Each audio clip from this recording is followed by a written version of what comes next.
Hola profesor, compañeros, hoy voy a exponer acerca del paper cuyo título ven en pantalla. El título es Toward Understanding Tectonic Control on the MW 8.8 2010 Maule Chile Earthquake.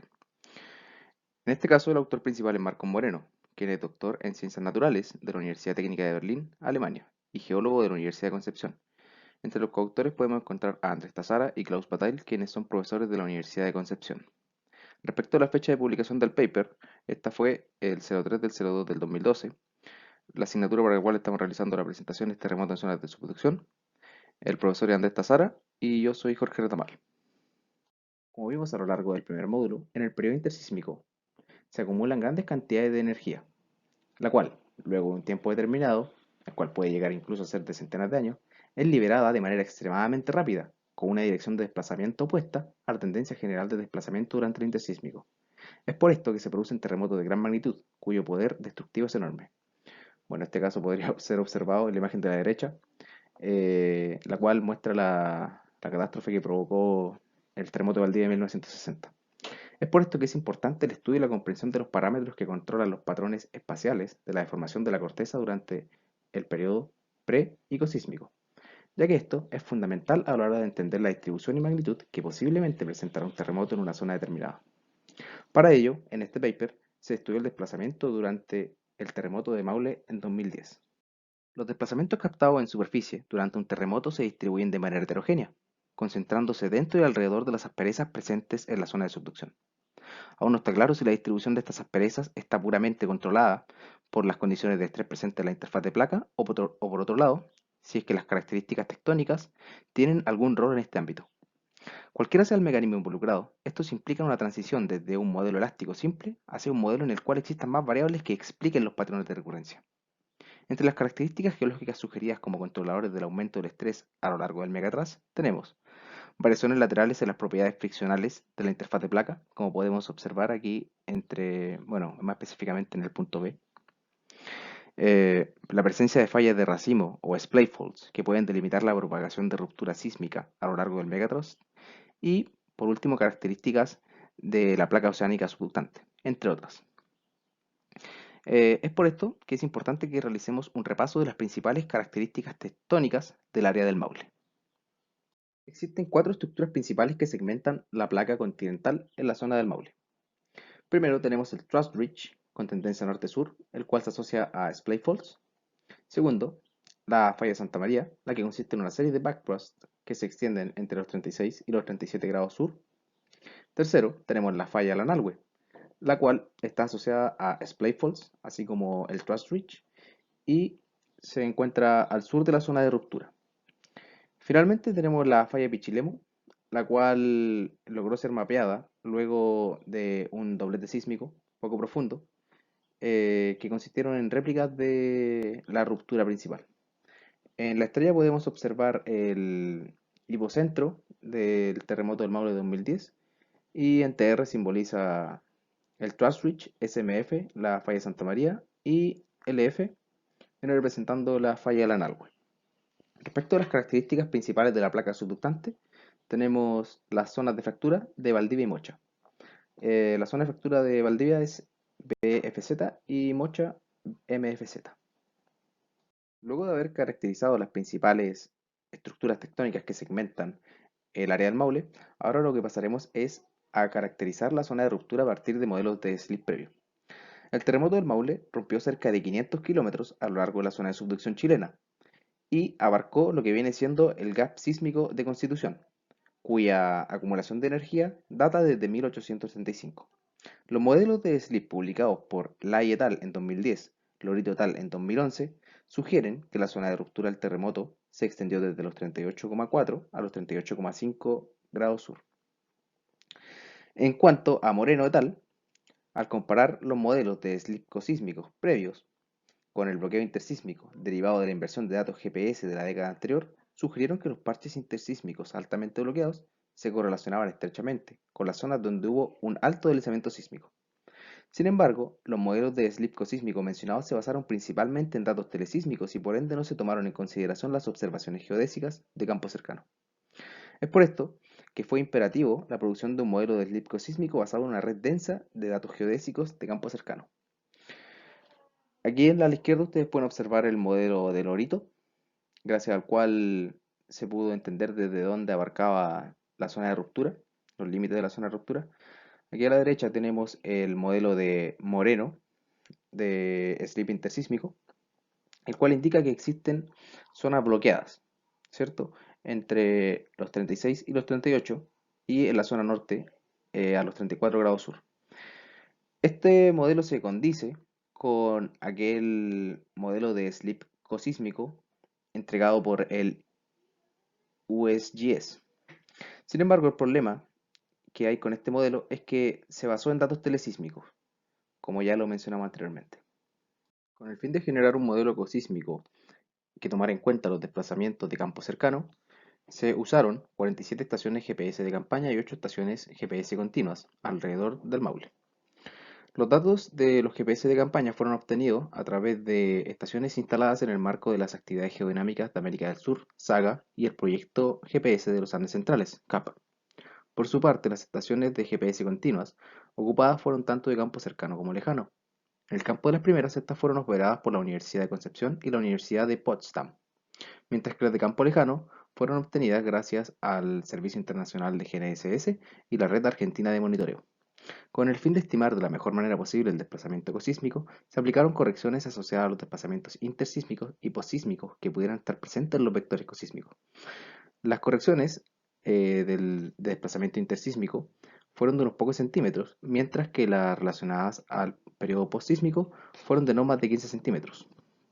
Para procesar el conjunto de datos se usó software Bernice y estos datos fueron corregidos de los siguientes errores. Primero, tenemos el efecto ionosfera, el cual se asocia a un retardo o adelanto de las señales GPS, por lo que pueden observarse variaciones en la magnitud de los desplazamientos de los vectores. Y el último es el efecto troposfera, el cual se relaciona solamente a un retraso en la llegada de la señal proveniente del satélite, y este fue eliminado durante el preprocesamiento mediante modelamiento a través de parámetros presentes en las estaciones específicas. De esta forma, el efecto troposfera fue eliminado antes de guardar los resultados diarios. Es importante mencionar que estos datos fueron acompañados de aquellos vectores de desplazamiento obtenidos por Vigny et al. En 2011. Tras corregir los datos GPS, como se indicó anteriormente, se obtuvieron los siguientes vectores, en los cuales los mayores desplazamientos horizontal tuvieron lugar a los 35 y los 37 grados sur, con pics de más de 5 metros en la zona de Constitución e Isla Santa María respectivamente. En cuanto a los desplazamientos ubicados entre estos puntos, estos decrecen en magnitud, mostrando máximos cercanos a los 3 metros en el área cercana al epicentro. Como se puede notar en la imagen, la línea que separa el alzamiento de la subsidencia coincide con la línea de costa al norte de los 37 grados sur, lo cual concuerda con las observaciones de INSAR y de campo hechas por Faría en 2010, las cuales serán descritas en diapositivas siguientes. En cuanto a las máximas variaciones en la vertical, estas fueron observadas en la península de Arauco, donde los GPS ubicados en la costa captaron un alzamiento de más de 1,80 m, mientras que hacia el continente se observaron subsidencias de hasta 70 centímetros. Aquí en este caso, los GPS obtenidos a través de este estudio son los demarcados con color amarillo, mientras que los GPS de Vigny son los de color verde. En la producción del modelo de slip cosísmico, con el fin de eliminar posibles errores asociados a una simplificación de la geometría de la zona de subducción, así como también para comparar los patrones de deslizamiento con las estructuras de la zona de interfaz, se hizo uso de de un modelo de elementos finitos, el cual toma en consideración la complejidad de la geometría de la zona de subducción chilena. Este modelo se extiende hasta unos 500 kilómetros de profundidad y abarca el área comprendida entre los 60 grados oeste hasta los 80 grados oeste y desde los 18 grados sur hasta los 45 grados sur, y le otorga un comportamiento elástico a las placas, mientras que el manto se comporta de manera viscoelástica. El grosor de la placa oceánica se fijó en 30 kilómetros y el límite de la placa continental se obtuvo a través del modo continental. En el área del Maule, la corteza continental modelada tiene en promedio de 40 a 45 kilómetros de grosor. Las distribuciones de slip cosísmico fueron estimadas mediante funciones de Green, las cuales relacionan las características observadas en superficie con el área fuente mediante modelamientos matemáticos. En cuanto al desplazamiento a lo largo de la falla, este fue modelado usando el Split Node Technique. Se seleccionaron todos aquellos nodos ubicados por encima de los 70 kilómetros entre los 32 y 40 grados sur, lo que resultó en una selección de 498 nodos. También, conjuntamente se invirtieron los datos obtenidos durante la investigación de Vigny et al. En 2011, donde se obtuvieron los GPS mostrados anteriormente, los datos GPS mostrados anteriormente. También se obtuvieron datos INSAR de Tong et al. 2010 y los cambios en el nivel de suelo. Respecto a la técnica INSAR, podemos decir que esta se basa en la emisión de ondas con cierto ángulo respecto de la superficie terrestre, las cuales luego son recaptadas por un nuevo satélite y que en base a la diferencia de fase entre la onda descendente y ascendente genera dos imágenes SAR, donde se escoge una principal y otra secundaria, con el fin de extraer la topografía terrestre y los patrones de deformación. En cuanto a los cambios en el nivel de suelo, estos se basaron en la presencia de organismos intermareales. Aquí a la izquierda ustedes pueden observar el modelo de elementos finitos. A la derecha pueden darse cuenta de cómo funciona un INSAR, la formación de imágenes INSAR. Y bueno, más a la derecha puse una imagen de los GPS que viene siendo la mayoría de los datos que se usaron para generar el modelo. Las diferencias en la distribución de slip observadas en imágenes ilustran el aporte de cada método de medición al modelo de slip global. Como podemos notar, la solución basada en INSAR subestima el desplazamiento al sur de los 36 grados sur, donde las mediciones GPS demandan una mayor cantidad de slip. El máximo slip observado fue al norte de la ruptura, y en el caso de GPS fue de 16,6 metros, mientras que en el caso de INSAR fue de 15,7 metros. Suponiendo que el levantamiento costero, medido es puramente resultado de un rebote elástico y no se complica por la presencia de una falla local en la placa superior, la solución basada en los cambios en el nivel del suelo indica un mayor deslizamiento en el sur, hasta 12 metros, que lo que indicaría INSAR y GPS. En cuanto a las resoluciones espaciales de cada una de estas técnicas usadas, podemos decir que la resolución de la distribución de slip inferidas al usar solo GPS es baja a lo largo de la zona más somera del megatrust, la que mejora conforme avanzamos en el sentido del manteo. En el caso de las inversiones INSAR, el desplazamiento a lo largo del plano de falla está mayormente resuelto, entregando resoluciones de más de 0,5 en la zona más somera del megatrust. Finalmente, la resolución espacial de los cambios en el nivel de suelo es bastante baja, ya que solo el desplazamiento a lo largo de la falla en la península de Arauco está resuelto. Para unificar los datos en un solo modelo, se le otorgaron porcentajes a cada uno de los métodos utilizados. Para esto se estimó un modelo óptimo que no desajustara los datos individuales de los métodos. Es así como se obtuvieron los siguientes porcentajes: 0,5 en el caso de los datos GPS, 0,25 en el caso de los INSAR y 0,25 en los casos de en el método de alzamiento de suelo.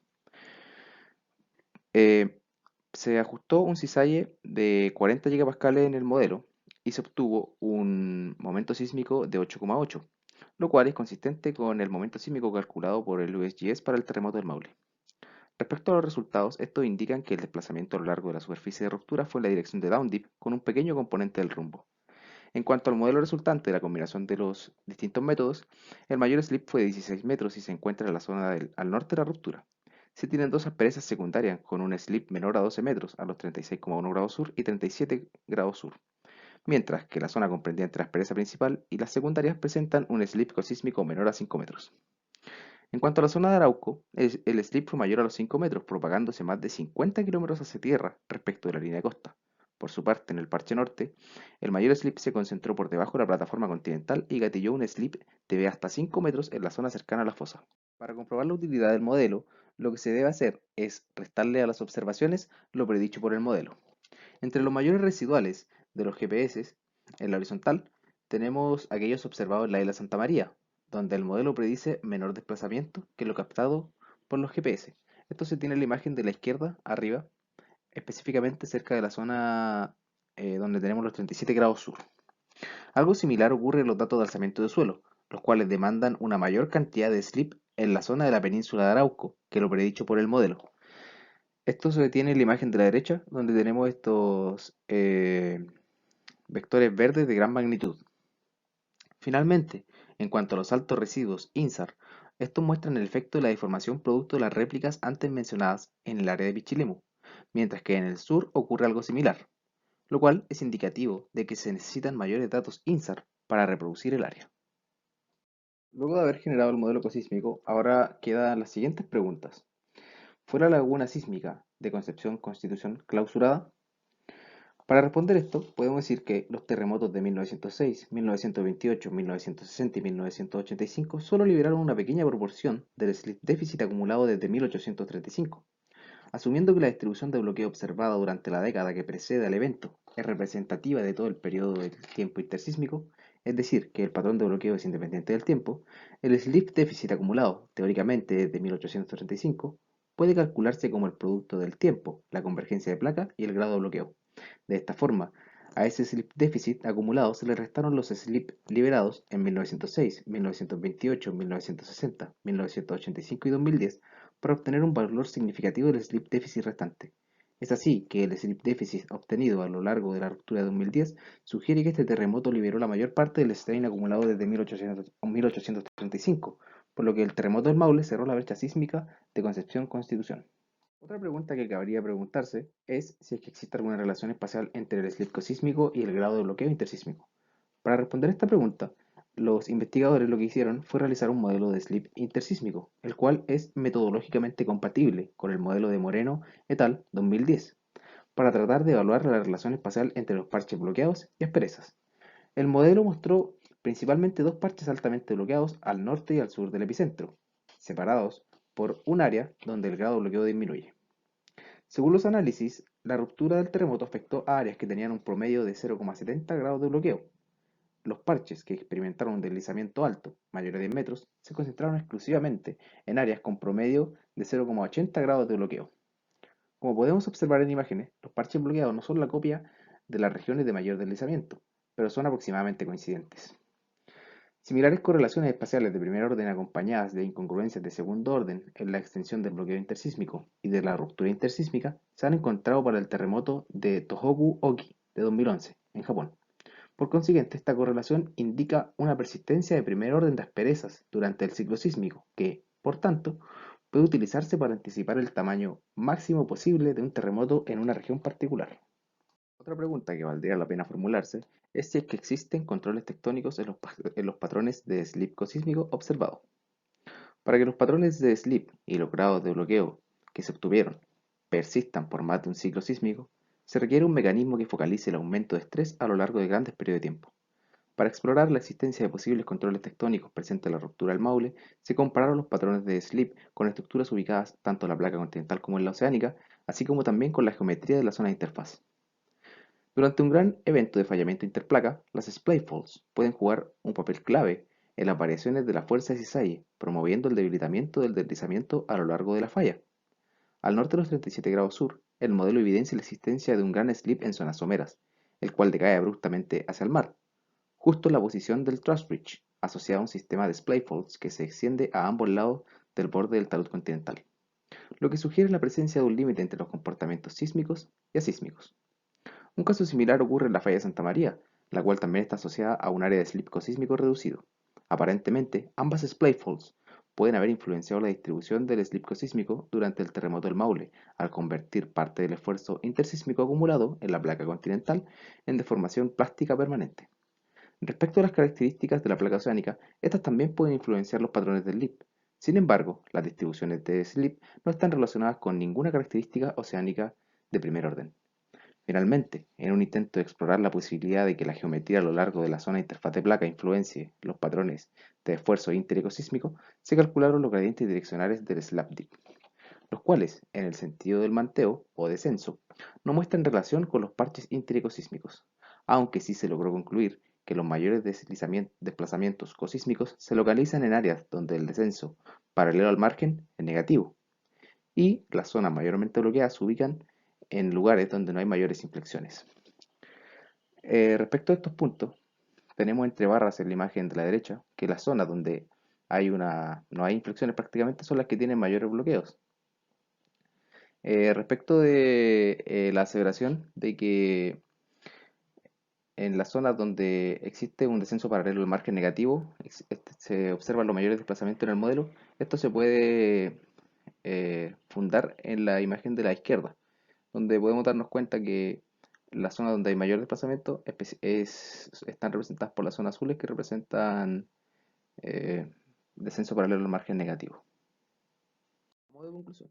Podemos decir que luego de realizar el modelo de slip cosísmico y compararlo con modelos de slip intersísmico, se observaron que entre estos había bastantes semejanzas, por lo que a través de un modelo de slip intersísmico se podría eventualmente calcular la extensión máxima de un terremoto. Por otro lado, los cálculos de slip deficit indicarían que la laguna sísmica de Concepción-Constitución habría liberado la mayor cantidad de slip deficit acumulado, por lo que eventualmente se encontraría clausurada.